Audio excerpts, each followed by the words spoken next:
Hey, deserving listeners, Ultimatum Queer Love, let's check it out. I don't ever want to make you sad. I love you, Ashley, but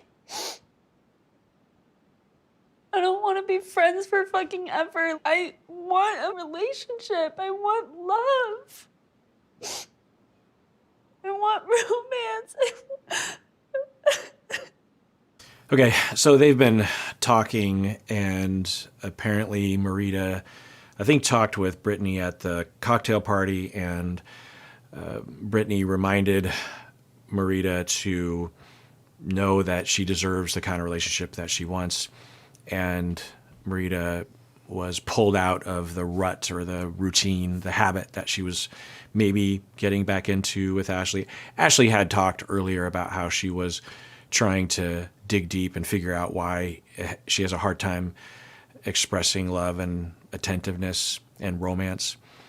And it looked like maybe there was some optimism there, but even if Ashley did a lot of therapy, and which we didn't hear, but even if she had, then patterns and personality issues or whatever it was, it could take years and years for that to resolve. It's typically not something that's just like, oh, now I'll just decide to be more romantic. But now Marita, having talked to Brittany, is reminded and is saying, I want more. And I'm maybe thinking that this isn't going to work out or something, but I love you and I want to be with you.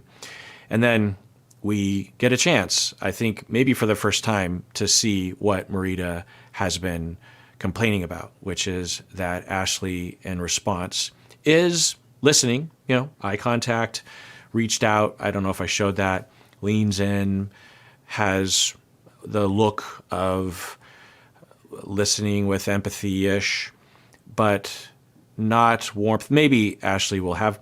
Now, what Ashley is going through right now is that Marita is accusing Ashley of not being a good partner.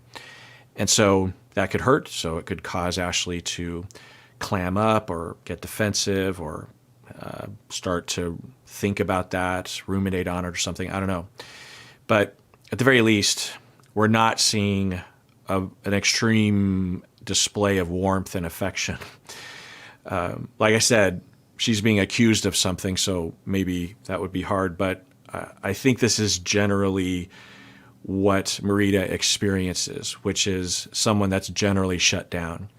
And that's the way it looks. We're just seeing a little glimpse, but it is consistent with Ashley across a number of different contexts. Someone that's disconnected.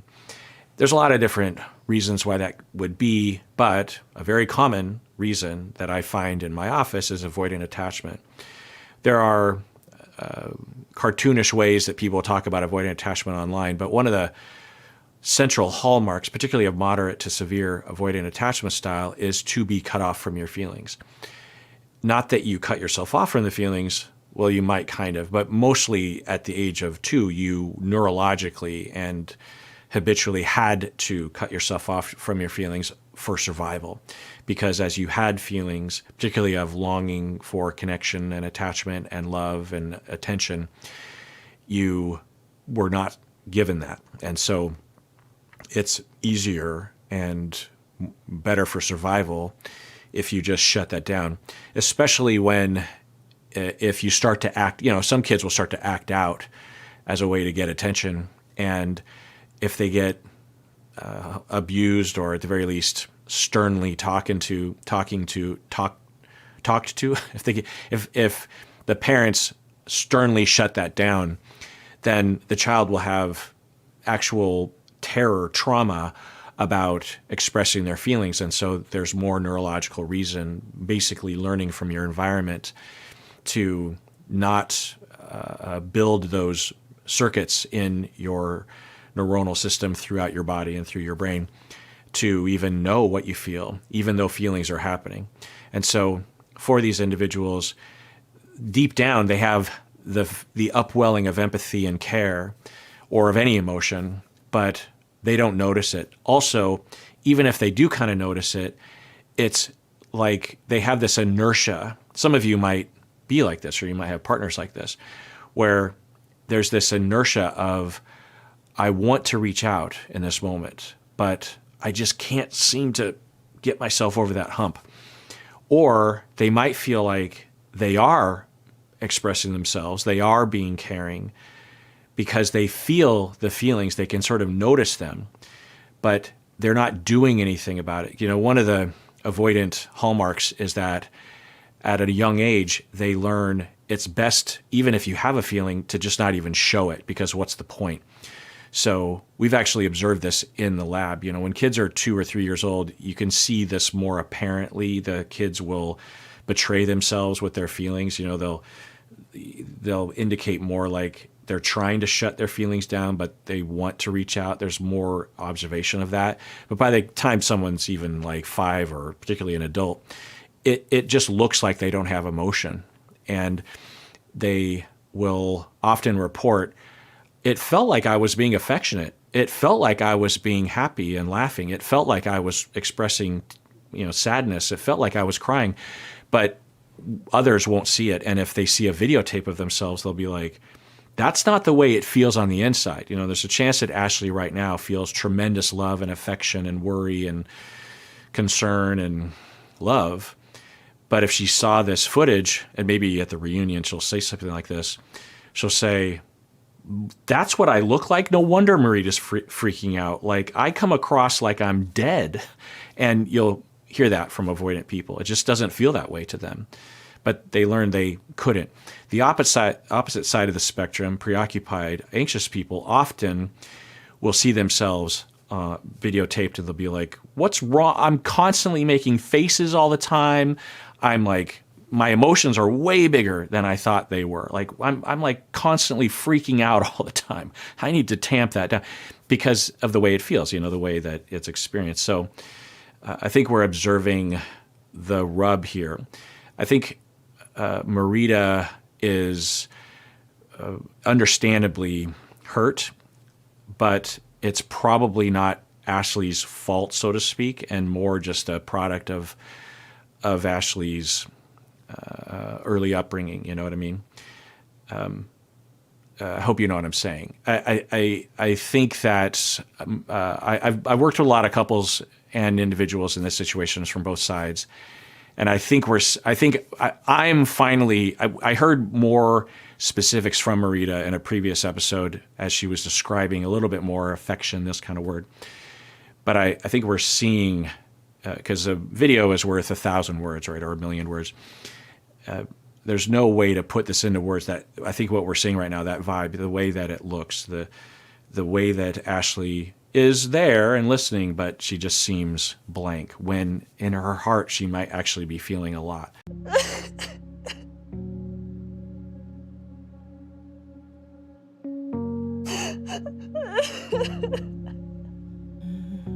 Okay, so I'm wrong. Ashley did show affection. There's still a bit, this is me just trying to shove a square peg into a round conceptualization, but you know what I'm saying. But so this is counter to what I was saying earlier, that she came over. It took her a while, I'll say that, because I didn't show the whole scene, but Ashley was. And again, I'm not blaming Ashley by any means. I don't even know what's happening, but if it is avoidant attachment, that's involuntary.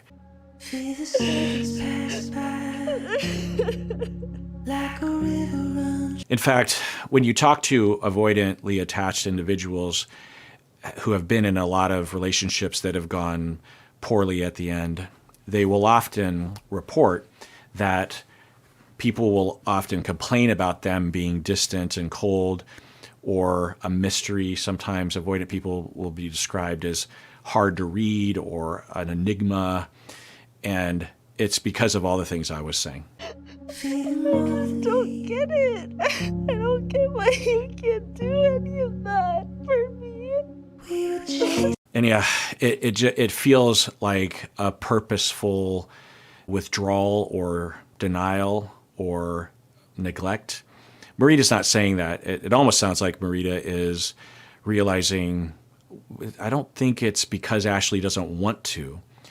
I just don't understand it. And yeah, it can be really, really hard. It can help sometimes to have some conceptualization of why this would happen, that someone could love you and just not signal it. And there's just a huge barrier based on their upbringing. And yeah, it can just be maddening because everything is pointing in the direction that the person does love you. We could also talk about love language. I was talking with a friend recently, and she was like, well, you must have done a whole deep dive on the love languages, right? And I was like, well, no, but I think I might have talked about love languages at some point. And she's like, at some point? How come you're not talking about it all the time? You know, because it was an important thing for her. And I do think about it at times, but the claims about love languages are overblown. The way it's talked about, it's as if, and it's talked about in the same way that attachment style is talked about, and that I am a words of affection person or something. But that's not what the data shows.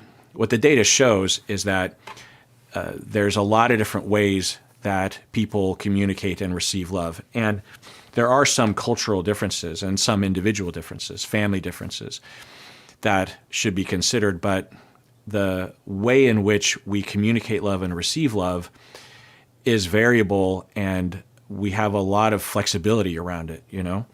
But it is useful to think about it sometimes. If you're Marita and you're running it, it's like, what's happening?